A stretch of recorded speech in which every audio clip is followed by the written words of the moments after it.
부사장님은 세배하실 수 있어요? 해봤죠. 진짜요? 네, 해봤죠. 예. 어떻게 되셨어요? 뭐 잘 된 적도 있고 잘 안 된 적도 있고 다양한 경험을 가지고 있습니다. 네. 앞으로 하실 또 생각이 있으신가요? 그거는 늘 하는 게 아니라 어떤 타이밍을 포착해서 하는 거죠. 예를 들면 원유 가격이 크게 하락했다. 그러면 원유 3배 레버리지를 들어간다든지 그렇게 그거는 계속 투자한다기보다는 짧게 그러니까 그 타이밍을 잡아서 짧게 치고 빠지는 거죠. 나중에 연락 좀 주세요. 알겠습니다.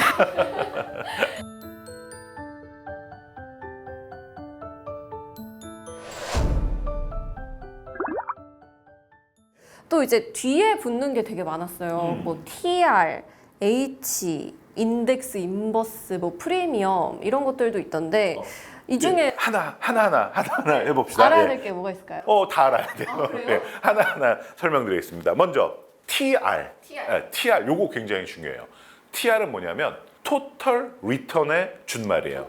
토털 리턴 뭐냐면 ETF에서 주식을 운용하면 그 ETF가 가지고 있는 주식에서 뭐가 나올까요? 1년에 한두 번씩 배당금이 배당금이 나와요? 나오죠. 오. 또 채권을 가지고 있으면 그 채권에서 뭐가 나올까요? 이자가 나오죠. 네. 그러면 이 배당금과 이자 같은 것을 모아서 ETF 주주에게 주는 것을 정확하게는 이제 분배금이라고 표현을 해요. 네, 배당금들을 모아서 준다 해서 분배금인데 그냥 배당금이라고 해도 틀린 말은 아니에요. 그런데 이 TR, 토털 리턴은요. ETF에서 발생한 이 배당금과 이자 이런 거를 분배금으로 주지 않고요. 그거를 재투자해요. 복리 효과도 생기죠. 그리고 나는 이자 지금 필요 없어, 분배금 필요 없어, 배당금 필요 없어 하는 분들은 자동적으로 재투자가 되니까 뭐 수익률을 더 올릴 수도 있죠. 그래서 점점 이 토털 리턴형 ETF가 늘어나고 있는 게 현실입니다. 예, 저는 토털 리턴형이 더 좋은 것 같아요. 좋은 것 같아요. 예, 별표. 별표. 네. 토털 리턴만 TR이라고 써놨고요. 아무것도 안 써있으면 분배금을 준다는 거거든요. 근데 이것도 정확하게는 프라이스 리턴이라고 표현을 하는 게 있어요. 근데 안 써요, 아무도. 없으면 분배금 주는 거, 안 줄 거면은 그 대신 반드시 표시해야 돼요. 뭐라고? TR. 토털 리턴이라고. 예, 좋습니다. H는 주로 괄호에 놓고 H 써 있을 거예요. 그렇죠. 예. H는 뭐의 약자냐면 해지의 약자예요. 예, 해지는 뭐 이런 뜻이에요. 뭐 울타리를 치다 또는 위험을 제거하다 이런 뜻인데 보통 어디에 제일 많이 쓰이느냐면 국내 주식형 펀드에 투자할 때는 주식의 변동성만 보면 되죠. 그런데 내가 예를 들면 미국 S&P 500에 투자하겠다. 미국 나스닥에 투자하겠다. 이렇게 되면 미국 S&P 500 지수가 10% 올랐는데 환율이 즉 달러 가치가 10% 하락하면 말짱 도루묵이죠. 그래서 아니 나는 미국 주식시장의 변동성에 신경 쓰는 것도 머리 아파 죽겠는데 달러 환율 변동성까지 내가 봐야 돼? 난 그건 싫어 하는 분들은 ETF 뒤에 H라고 써있는 ETF를 선택하시면 됩니다. 그러면 여기서 H는 어떤 위험을 제거해 준다는 뜻일까요? 환율 그렇죠. 변동성. 네. 환율 위험성을 뭐 100%는 아니지만 거의 제거를 해주는 역할을 합니다. 하지만 만약에 S&P 500이 10% 올랐는데요. 원달러 환율도 10%가 올랐어요. 그러니까 달러가 강해진 거죠. 그러면 너무 아깝겠죠. 못 먹어요. 예, 그러니까 내가 선택을 이제 잘 해야 되는 거죠. 그러니까 지금 한번 간단하지만 한번 조금 헷갈리시는 분들이 있어서 한번 퀴즈를 내볼게요. 자, 원화가 강세가 될 것 같아요. 그러면은 해지가 좋아요? 해지 안 하는 게 좋아요? 했지요. 자, 원화가 강세가 된다면 달러가 약세가 될 거죠. 그러니까 해지하는 게 좋겠죠. 정답입니다. 예. 그리고 ETF 이름 뒤에 언해지라고 쓰는 경우도 있고 안 쓰는 경우도 있어요. 네, 해지를 안 할게라고 강조하려면 괄호 UH 언해지라고 쓰고요. 또는 안 써도 돼요. 안 쓰면 그냥 해지 안 한 거예요. 하지만 해지를 하는 경우에는 꼭 표시를 해줍니다. 괄호 열고 해지라고. 하지만 100% 해지는 아니고요. 두 번째, 해지할 때 공짜가 아니에요. 또 예, 조금 해지 비용이 들어가기는 해요. 네, 그래서 그거는 좀 감안을 하시는데 뭐 그게 큰 영향을 끼치는 건 아니니까 내가 달러가 강해질지 원화가 강해질지만 한번 판단하셔서 결정하시면 됩니다. 또 있어요. 많아요. 또 있어요. 합성. 자, 요것도 조금 어려운 건데, 자, 예를 들면 합성은 어디에 맞냐면 주로 원자재 같은 데 좀 많아요. 원자재. 네. 예를 들면 내가 금에 투자하겠다.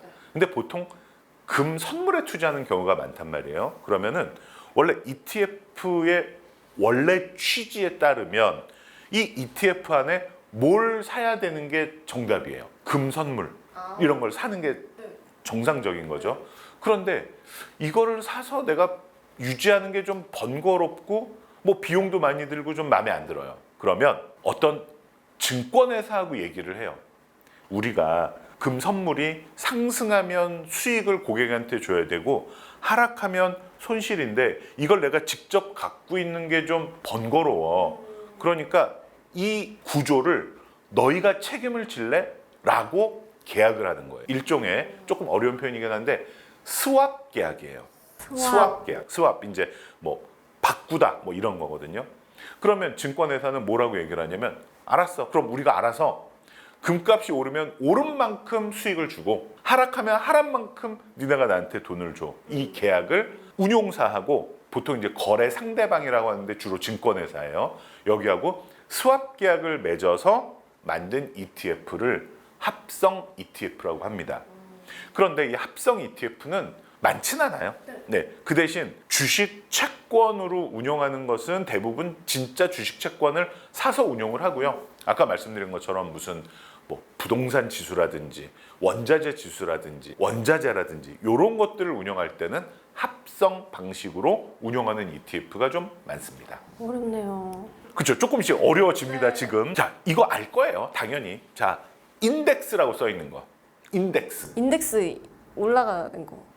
올라가기만 하면 너무 좋죠. 그러니까 인덱스는 한국말로 하면은 지수죠. 지수를 추정하는 ETF를 인덱스 ETF라고 주로 말을 해요. 우리가 가장 잘 아는 대표적인 인덱스 한번 얘기해 볼까요? 한국에는 뭐가 있다고요? 코스피 200. 200. 그렇죠. 근데 코스피라고 말씀하셔도 되고 코스피 200도 좋은데 코스피는 종목이 600개, 700개가 돼요. 그러니까 이걸 너무 담기가 번거로우니까 200개로 압축을 해서 코스피 200 인덱스를 추정하는 게 훨씬 많아요. 미국도 마찬가지예요.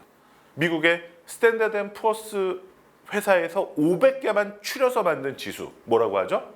S&P 500. 그렇죠. 또 한국 사람들이 굉장히 관심 많은 나스닥 지수가 있는 반면 너무 회사가 많으니까 100개만 딱 추렸다 해서 지수 이름이 나스닥 100. 그렇죠. 네. 그래서 이런 것이 가장 대표적인 인덱스 지수형 ETF고요. 그 외에 뭐 예를 들면 나는 반도체 업을 쫓아가는 ETF를 만들 거야. 이런 것들은 이제 뭐 업종 ETF, 뭐 테마형 ETF 이렇게 나누죠. 그래서 그 ETF의 출발은 인덱스 ETF에서부터 출발했다라고 보시면 됩니다. 네. 자, 이제 또 무슨 얘기 남았나 인버스. 보니까 인버스. 제가 인버스는 아는 게 아시죠? 그 그렇죠. 주식에서 인버스를 사는 사람들은 이제 지수 떨어질 거를 생각해서 산다 하고 그렇죠. 올라갈 거 생각하는 사람들은 인덱스 산다고 그렇죠. 그렇게 생각하고 네, 있거든요. 맞습니다. 그러니까 인덱스 ETF는 인덱스가 1% 오르면 1% 같이 오르고 인버스는 반대로 반대 방향으로 가고. 자, 그러면 여기서 퀴즈 내겠습니다. 주가 지수가 1년 동안 10% 올랐어요. 그러면 인버스 ETF는 수익률이 어떻게 될까요? 마이너스 돼요. 몇 퍼센트? 20%? 10%? 예, 둘 다 틀렸어요. 왜 그런지 설명드릴게요. 인버스는 내가 투자 기간 동안의 수익률과 반대로 가져가는 게 아니고요. 네. 매일매일의 반대예요. 이게 굉장히 중요해요. 그럼 쌓이고 쌓이는 거예요? 예. 그러니까 하루에 1%가 올라가면 하루에 마이너스 1%라는 얘기지. 3개월 동안 10%면 얘가 마이너스 10%가 된다는 얘기가 아니라는 거예요. 그래서 항상 보시면요. 인버스 ETF나 또는 2배가 되는 거 뭐라고 했죠? 힌트, 레로 시작합니다. 레버리지? 그렇죠. 레버리지 F 둘 다 하루의 변동성에 마이너스 1배, 레버리지는 2배 이렇게 되는 거예요. 매일매일로 따지는 거예요. 이게 무슨 의미냐면 잘 보세요. 투자를 했는데요. 첫날 10%가 상승하고요.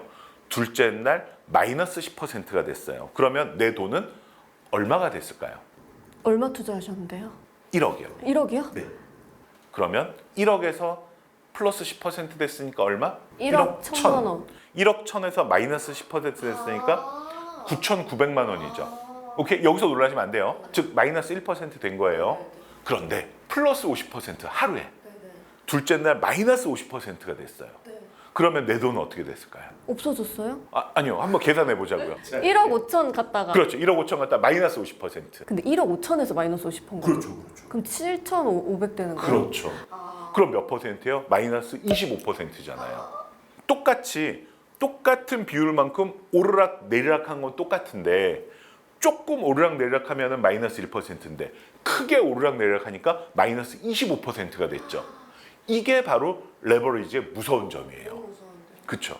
그러니까 그냥 내 기간 동안 만약에 내가 투자 기간이 이틀이다. 그러면 플러스 10 마이너스 10도 나는 그냥 0%, 플러스 50 마이너스 50도 0%라고 착각하기 쉽다는 거예요. 착각했어요. 그렇죠. 네. 근데 내가 만약에 레버리지를 투자했다면 마이너스 25%로 끝나는 거예요.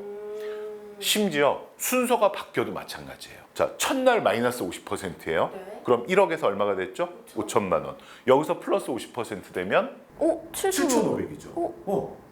그래요. 지금 또 놀랐어요. 네, 이게 현실이에요. 그러니까 레버리지 투자는 길게 해야 되겠어요? 짧게 가야 되겠어요? 진짜 단타. 그렇죠. 그게 정답이에요. 그래서 레버리지를 가지고 오래 투자하시면 지수는 수익이 났는데 나만 손해 볼 수도 있다는 거예요. 그냥 돈이 없어질 수도 있겠네요. 그렇죠. 예. 심지어 미국에는요. 우리나라는 레버리지가 2배잖아요. 미국에는 3배짜리가 있어요. 진짜 무섭죠. 예. 그 대신 올라갈 땐 신나겠죠. 얼마나 간이 큰 거예요? 그렇죠. 그래서 보통 이런 분들을 야수의 심장을 가졌다 이런 표현을 많이 하죠. 그런 분들이 야수. 네, 맞습니다. 그래서 이제 인버스, 레버리지 또 요거 반대 방향으로 2배면 레버리지 인버스 또는 인버스 레버리지라고 표현하죠. 네, 여기까지 이제 우리 알고 계셔야 될 용어들 한번 쫙 살펴봤습니다. 자, 그리고 아까 부사장님이 배당금 얘기를 해주셨는데 분배금이라고 해야 되잖아요. 네. 너무 있어 보인다 분배금. 분배금. 네. 요즘에 또 이런 뭐 배당 주는 ETF들에 관심이 많으신 것 같은데 이런 것들은 더 특별히 좀 더 살펴봐야 될 게 있을까요? 그러니까 아주 정확하게 표현하면 분배금을 주는 ETF가 대부분이죠. 그렇죠? 분배금을 안 주는 ETF는 뭐다? 나쁜 ETF. 아니. 우리 좀 전에 우리 배웠잖아요. 분배금을 안 주고 그 대신 띄어먹는 게 아니라 재투자하는 거. 재투자하는 거. 네. TR? 그렇죠. 네. 정답입니다. 토탈 리턴. 예, 그래서 대부분은 배당금을 주는데 배당금의 진심인 분배금의 진심인 ETF들이 요새 이제 각광을 받는 거죠. 그래서 분배금이 너무 중요한 거예요. 심지어는 매월 분배금을 주는 뭐 이런 ETF들도 많이 출시가 되고 있는데요. 먼저 일단 좀 내가 배당의 진심인 ETF를 고르기 전에 뭘 보셔야 되냐면 첫 번째, 한국에 상장되어 있는 ETF인데 한국 주식을 사서 또는 한국 채권을 사서 분배금을 많이 주려고 하는 ETF냐 아니면 한국에 상장되어 있는 ETF인데 투자는 미국에서, 왜냐하면 미국 주식들이 좀 배당에 진심인 회사들이 많거든요. 그래서 미국의 배당주들에 투자해서 분배금을 많이 주려고 하는 전략이냐 아니면 요새는 아예 그렇죠. 미국에 상장돼 있는 배당을 많이 주는 ETF를 사느냐 요 세 가지 전략을 사실은 따로따로 보시는 게 맞아요.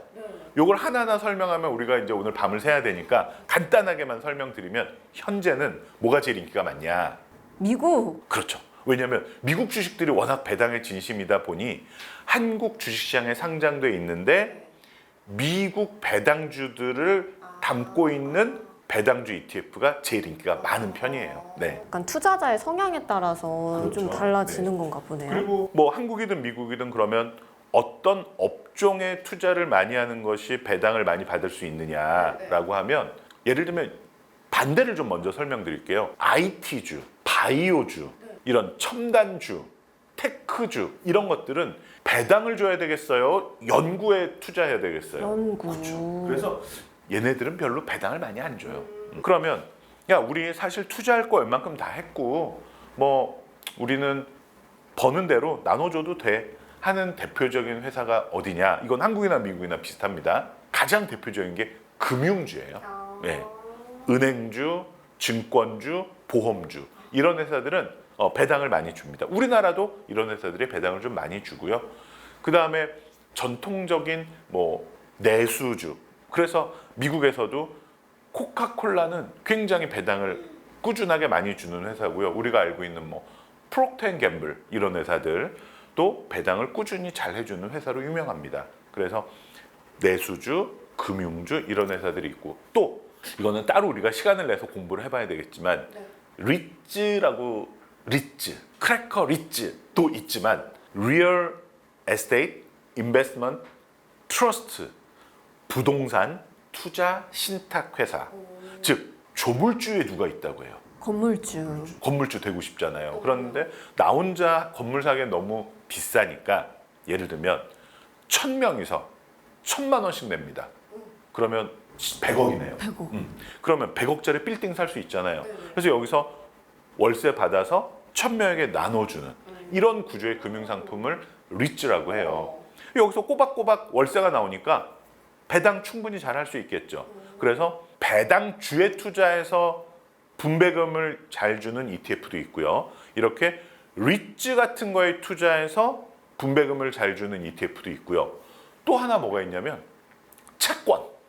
네, 채권에서 뭐가 꼬박꼬박 나오니까 이자가. 그래서 그걸로 분배금 나눠주는 잘 나눠주는 ETF도 있고 그래서 내가 배당에 진심인 ETF인데 어디에 주로 투자해서 나눠주는지 또 체크해 보셔야 될 것 같아요. 네, 배당에 관심 있는 분들은 그런 주주를 많이 보시면 될 것 같고 자 이제 마지막으로 이제 이걸 보시는 분들도 그렇고 저도 진짜로 투자를 해볼까 하고 생각을 하고 계실 것 같아요. 그래서 요즘 주목해볼 ETF가 뭔지를 알고 싶거든요. 그걸 좀 추천을 해주실 수 있을지.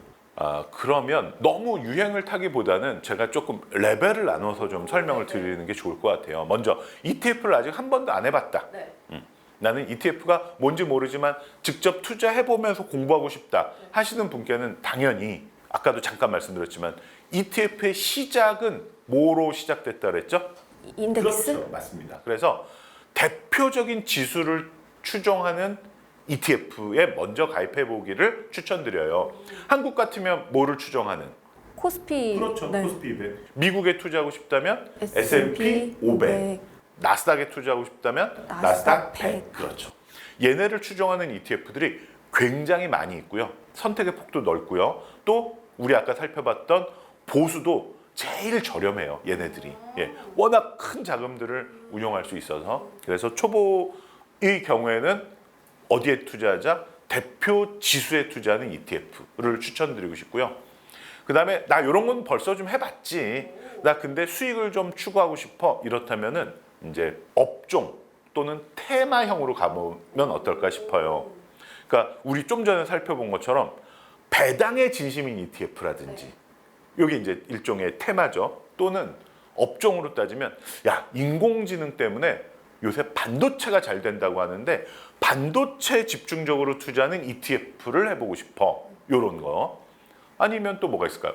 나는 앞으로는 바이오 요쪽이 잘 될 것 같아. 그러면 바이오 주식에 집중하는 ETF 요런 거를 좀 해보시면 좋을 것 같고 그다음 고수 완전 고수. 이분들은 이제 내 전략이 딱딱 들어맞을 수 있다는 확신이 있다면 앞으로 오를 거면 나는 2배로 먹고 싶어. 뭐예요? 레버리지? 그렇죠. 지금은 주식시장이 하락할 것 같은데 나는 하락하는 와중에도 나는 수익을 내고 싶어.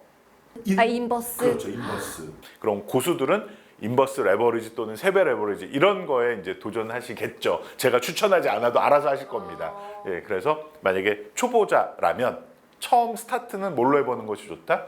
지수. 그렇죠. 대표 지수를 추정하는 코스피 200 또는 S&P 500 또는 나스닥 100 이런 거를 추정하는 ETF를 추천드리고 싶습니다. 네, 이렇게 마지막으로 저희가 주목해 볼 만한 ETF에 대해서도 야무지게 추천을 또 받아봤습니다. ETF가 아무래도 소액으로도 투자가 가능하기 때문에 개념 정도만 이해하고도 사보실 수도 있겠지만은 또 많은 내용을 아시고 사보는 건 또 다르잖아요. 어느 정도 깊이 있게 이해를 해보시고 네, 사보시는 것도 좋을 것 같고요. 오늘 또 아주 시원하게 답변을 해주신 조재영 부사장님 너무 감사합니다. 감사합니다. 네. 자, 여러분 우리는 다음 시간에 또 만나요. 안녕.